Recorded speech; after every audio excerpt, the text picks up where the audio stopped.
Welcome to the Mindful Healers podcast with Dr. Jessie Mahoney and Dr. Ni-Cheng Liang. We are physicians and leaders who are also trained in coaching, yoga, mindfulness, and integrative medicine. We are also mothers, spouses, sisters, daughters, aunts, and friends. In this podcast, we share candid, heart-centered, loving, science-based, thoughtful, and often fun conversations about the challenges life throws at us. With our collective experience of over 30 years in physician and personal wellness, we reflect and offer pearls of wisdom for navigating life's challenges with more ease. From parenting, marriages, money scarcity, cancer survivorship, uncertainty, challenges in practicing medicine, we cover it all. We invite you to refresh your perspective and empower yourself with mindset, mindfulness, and other well-being tools that actually work. A quick reminder that nothing in our podcast is medical advice. Welcome to a very special episode with a very special guest, Dr. Linda Hawes Clever. And she and I have crossed paths many a time in the physician well-being wellness space. And she has said many things over my interactions with her that have been moments of inspiration. And I thought that it would be phenomenal to have her come on for a conversation about the history and broad, high-level perspective on I like to call it the physician wellness dilemma. And I'm going to have her share how she got into wellness and some of the really inspiring things she has said that I've witnessed in different settings working with her that I think will be of real value to those of you who are listening.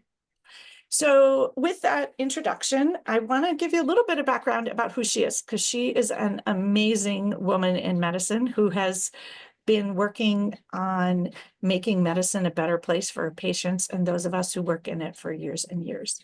So she founded this not-for-profit called Renew, which is aimed to help people maintain and regain their enthusiasm, effectiveness, and purpose. She's also written a couple of books called actually one book, The Fatigue Prescription, 4 Steps to Renewing Your Energy, Health, and Life. She is a Bay Area local, as am I. She went to Stanford for undergrad and her medical school. She's also a member of the Institute of Medicine at the National Academy of Sciences. And I don't know if you know this, but I actually worked at the National Academy of Sciences before I went to medical school. So another link.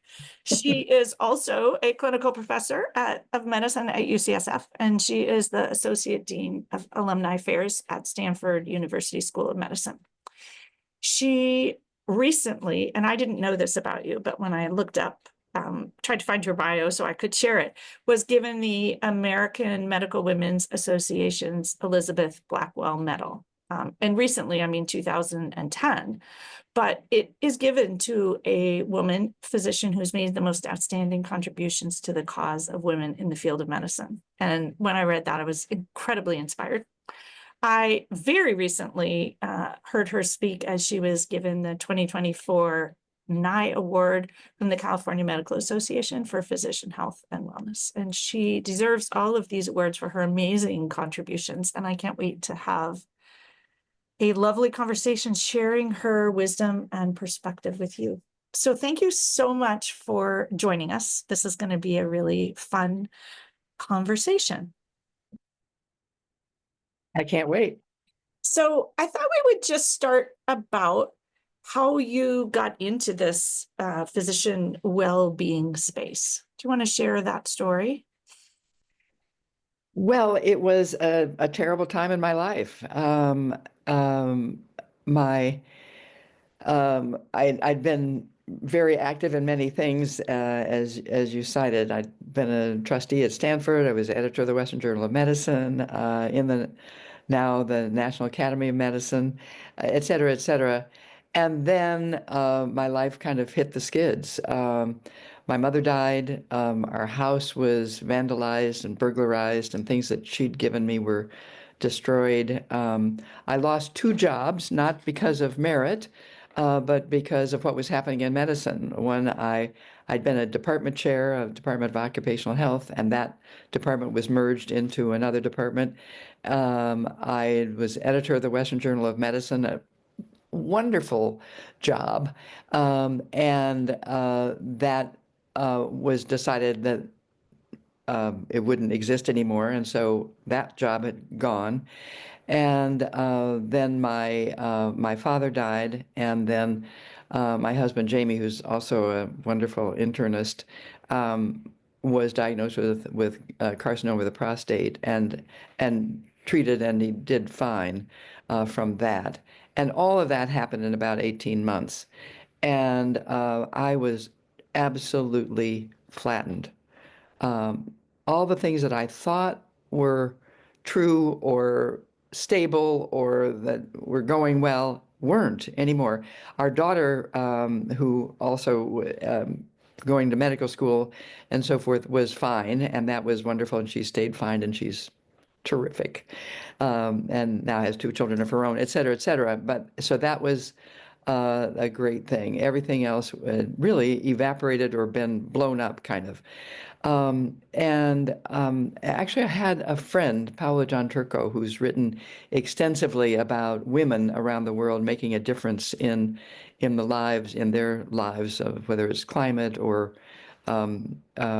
socio-political things. At any rate, Paola kept calling me up, and I finally said, Paola, why are you calling me?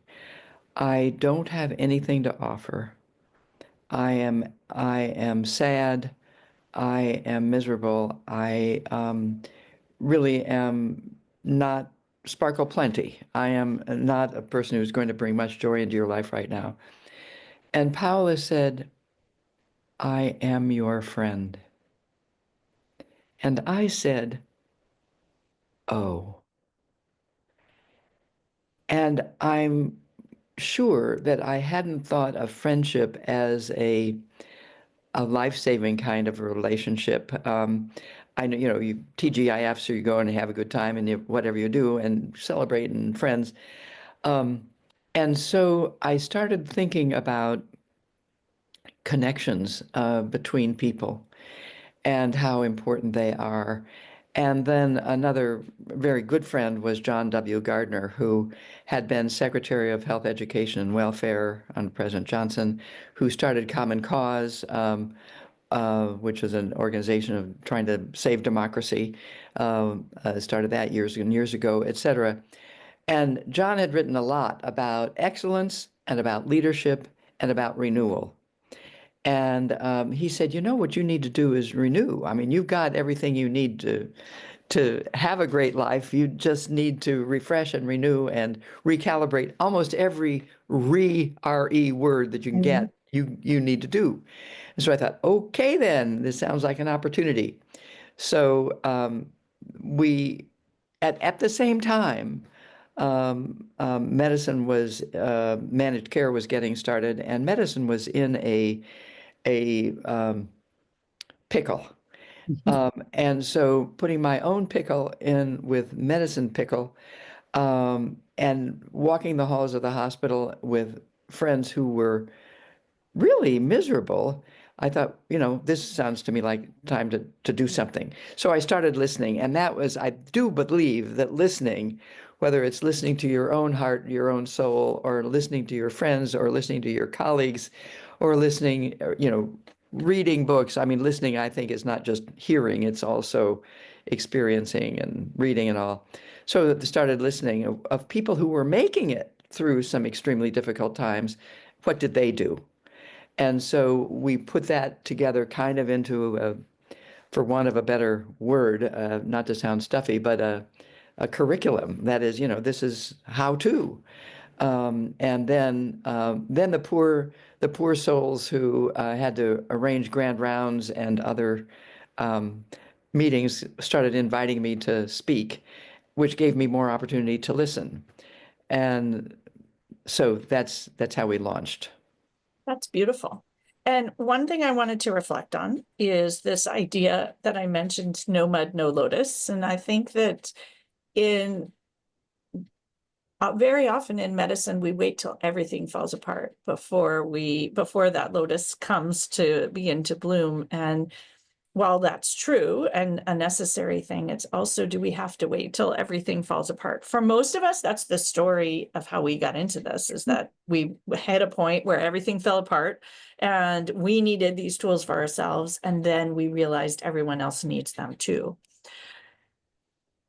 We had talked before we started recording just about the expectations, and that really until things fall apart to such a degree, we are not, we don't tend to speak up because we were raised in medicine, and the expectations in medicine were that we were not to be involved in politics or systems or even listening to people's pain, and that our job was really to take care of patients. We were to listen to patients' pain, but not our colleagues' pain, and to take care of patients. And as you mentioned, I love this, discover things and change the world from a scientific medical point of view, and to put our energy into being a doctor. And that speaking up was not really acceptable or allowed. And that it, for many of us, took some cataclysmic moment where we hit bottom that led us to begin to speak up. And that's where that idea of no mud, no lotus makes me think like we have to get really deeply into the mud, and that very often beautiful things come of it.